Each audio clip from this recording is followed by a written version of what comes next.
Azərbaycan Dövlət Su Ehtiyatları Agentliyinin Regional Su Meliorasiya Xidməti Publik Hüquqi Şəxs Assur Qrup Məhdud Məsuliyyətli Cəmiyyəti ilə bir gündə bir neçə tender müqaviləsi imzalayıb. Diqqət çəkən məqam isə qalib şirkətin nizamnamə kapitalının cəmi 10 manat olmasıdır.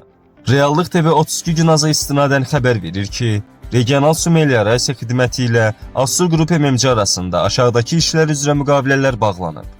Torpaq məcralı Ağalıq 1 kanalının beton üzlüyə alınması və üzərindəki qurğularla birlikdə əsaslı təmiri, məbləğ 86.380.72 AZN. 4 MK LR 100 növ kanalının beton kanalla əvəz olunması və 4 MK 3 LR 80 növ kanalının üzərindəki qurğularla birlikdə əsaslı təmiri, məbləğ 188.800 AZN. Torpaq məcralı Malik Umudlu kanalının beton üzlüyə alınması və üzərindəki qurğuların əsaslı təmiri, məbləğ 295.181.61 AZN. Bastam arxı, torpaq məcralı arxın beton üzlüyə alınması və hidrotexniki qurğuların əsaslı təmiri, 224.200 AZN. Beləliklə, cəmi bir gündə bağlanan müqavilələrin ümumi məbləği 794.562.33 AZN təşkil edir.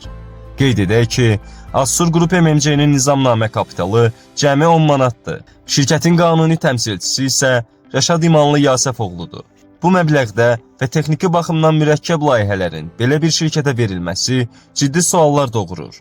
Xatırladaq ki, ötən ilin iyun ayında Azərbaycan Dövlət Su Ehtiyatları Agentliyinin sədri Zaur Mikaylovun əmri ilə Zakir Quliyev Regional Su Meliorasiya Xidmətinin rəisi təyin edilib.